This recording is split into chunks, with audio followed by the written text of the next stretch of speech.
During their town meeting starting April 26th, Amherst residents will vote on a proposed bylaw to strengthen a previous resolution declaring the town a sanctuary community.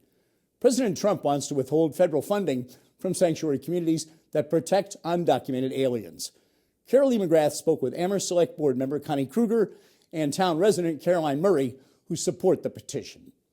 A number of voters signed a petition to have us place this on the town meeting warrant, which we have done.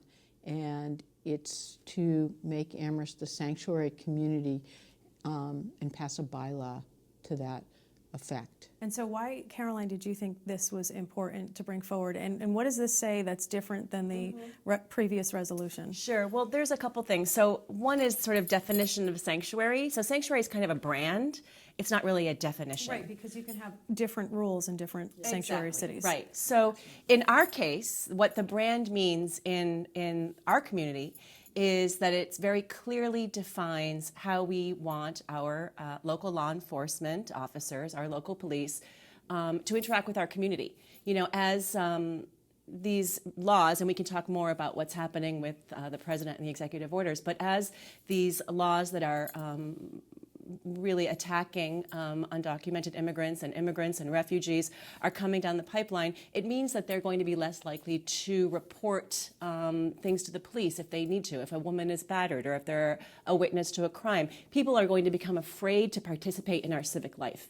And what this bylaw does in the big picture is say that our community is welcoming and that we want to make sure that everyone can interact with each other and participate equally. So that if you are an undocumented immigrant or a Muslim or a refugee, that you can and should participate in schools, with our local police, with our local community, without fear of being reported. But let's talk about police. So if ICE, for example, calls the local police department and says, we know that there's an illegal immigrant living at such and such an address, police would not participate in that arrest. Like, how would police work with ICE, or do they not work with ICE? And is there a difference between civil cases and criminal cases? There's like 5 questions in there. So first of all, there is a huge difference, between an administrative or a civil warrant and a criminal warrant. Right. And there's a lot of confusion about that. Right. So if there is a criminal warrant issued for any person, then our police will abide by it,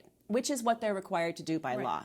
However, if there is a civil warrant or an administrative warrant, it's actually not a warrant. Would that be as if somebody were stopped for speeding? Explain what a civil warrant would be. A civil warrant issued by ICE is simply a piece of paper that's signed by an ICE agent, and it's not even a warrant. It's not signed by a judge. It doesn't go before a court. It's simply a piece of paper that they've decided to call a warrant. And it says this person is undocumented, and we want you to bring them in to Immigration and Customs Enforcement. Police are actually not allowed to arrest people for an ICE administrative warrant. It must be an ICE official who does that, which is why they go up and down the streets and they look for people. It does not give them access to a house. It is not a warrant that allows you to search a person.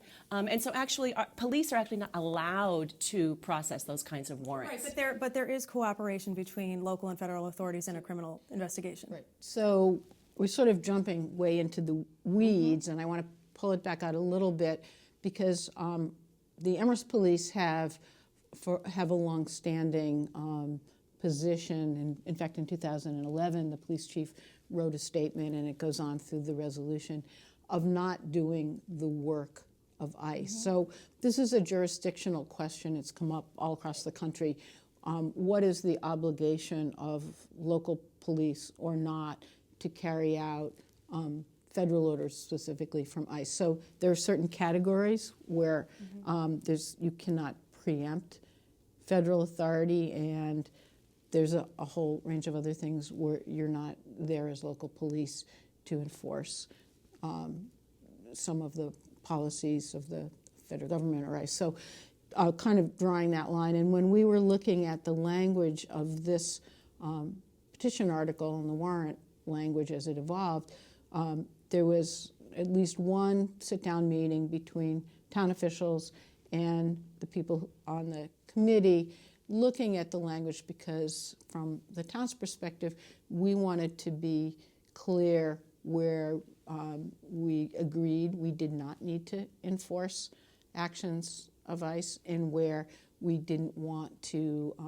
get ourselves in unwinnable litigation because we had gone too far in the preemption range. So as town officials, we had a sort of lens that we were looking at, and I think we came to an agreement. Our police chief and really his whole department are aligned with the values that we hold on this. So this was just a kind of a refinement of the statement. And I was thinking, what was the difference between the resolution we already had and this bylaw? Well, the bylaw is stronger.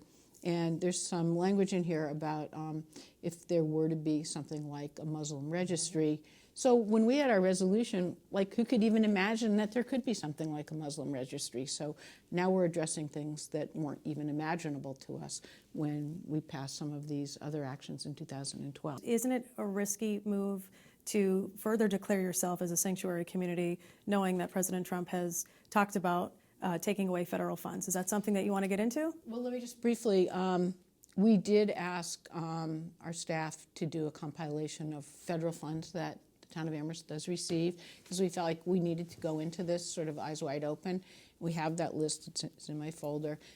We think we have about $1.5 million in federal funds, but we think that we stand on solid ground in other case law that says that the federal government can't just come in and yank your federal dollars. People who are opposed to sanctuary cities really look at this a different way, and they say there's really a public safety issue.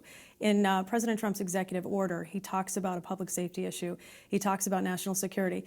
People have brought up that tragic case in San Francisco where Kate Steinle was killed by a convicted felon who had been released. It was a sanctuary community. Do any of these issues concern you as you move forward? Well, I can say that the executive order that was issued by Donald Trump has been is considered to be unconstitutional by over 300 law scholars. Security like an issue? Having said that, what sanctuary cities and what our sanctuary bylaw does is abide by what we are required to do as a community as it pertains to local law enforcement, as it pertains to federal law. So we will comply with a criminal warrant. If there is a person who has been convicted or who has a warrant pending for them, whoever they are, they will be arrested. However, having people be afraid of local law enforcement is not good for a community. So a woman who was in court who had filed a restraining order against her abuser was arrested out of the courthouse by Immigrations and Customs Enforcement officials. That does not promote safety in the community. A father who was dropping off his 13-year-old daughter at school was arrested in the school. He had no criminal record. That does not promote safety in our community. Or the two young people who were arrested last week who are activists in Vermont and who are part of the Northeast Organic Association of Farmers were arrested last week because they're activists. What is happening after the president issued this executive order is that they are no holds barred going after immigrants, undocumented people in this country, regardless of their past. Illegally, and he made that campaign promise. I mean, it's a constant. Elections have consequences. That's what. There's no surprise. It's important to know that crossing the border is not a crime; it is a misdemeanor. So previously, when people said they were convicted of a crime and we were going after criminals, we all have sort of an agreement as to what criminal means. That is not what is happening. Okay. Connie Kruger and Caroline Murray, thank you so much for coming in and sharing your perspective on this, and that vote is coming up. Thanks a lot.